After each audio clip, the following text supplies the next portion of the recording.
So we're going to really look at these bridges. And the first one that we're going to look at is love. And the reason why I want to do this is because I just did Smart Love, did a whole weekend on love, and I'm really quite captivated by love. Because love is really truly amazing, is it not? So, and I hear you guys when you say, I struggle with self-love. And self-love is the key. That's the foundation. So if I'm secure and I really have that acceptance and that respect and that love for myself, then I don't need to nectar sip. What? That means that I don't have to be looking for love in all the wrong places. Doesn't mean that I have to keep sucking it out of all the people in my life at every opportunity. Whether it's my partner, who I've been married to for almost 34 years now, or my children, or my granddaughter, or all the people that I work with in the room. And believe me, I get a ton of tremendous affirmation for the work that I do. But if that's the reason that I do it, is to get what I can out of the people, I'm doing it for the wrong reason. Because here's the deal. You will never get enough.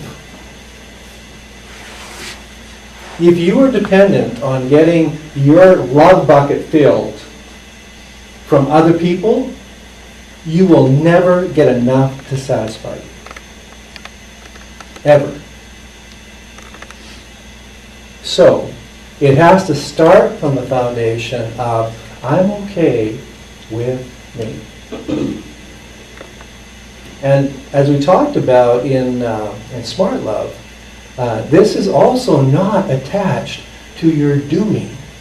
It is attached to your being. In other words, there is something intrinsically, magnificently loving, lovable about me that has nothing to do with what I do. In other words, invested in me is this spark of life. And what we talked about in Smart Love is we talked about essence. That each of us carries an essence. Call it spirit, call it soul, call it spark of life, whatever you want to call it, but there's something invested in each of us that is absolutely, irresistibly valuable. What we have to do is embrace that.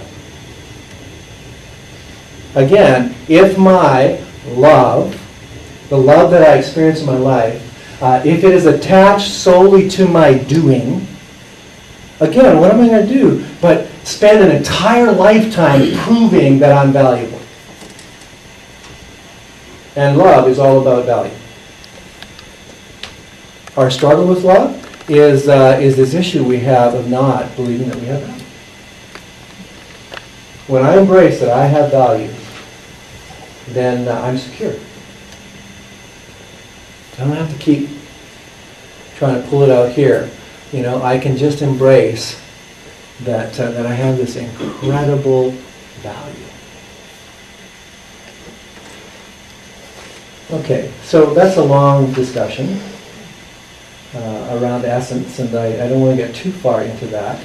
But I do remember very clearly when I used to be a minister that there was a verse in the Bible that says that my spirit bears witness with somebody else's spirit that I am a child of God.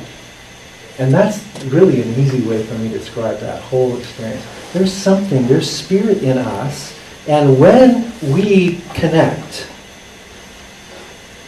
right? When we experience another person in a moment, and it's not about what they look like or what they sound like, it's just that spirit in them, my spirit just connects with them.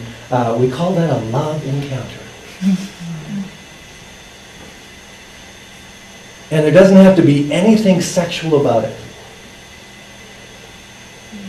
You know what I'm saying? I mean, it's impossible to set aside completely your sexuality. You can't do it. You got to bring your sexuality with you wherever you go, whatever you do. But when you have a true spark-to-spark connection, it is not, does not have to be, is not meant to be romantic. So can we have those kinds of connections with people? You know, we're attracted to something in them that goes way beyond what they look like, what they sound like, what they do for you. It's just something, I mean, you're just captivated by that person. When was the last time you were just captivated by somebody? And it wasn't romantic. You know, maybe you spent, 30 seconds sitting talking and you realize that there was, wow, there's just something here, there's identification, there's empathy, there's connection, there's intimacy, all happening in that moment, and it's not romantic. And there's just these sparks going on. Would you describe that as chemistry?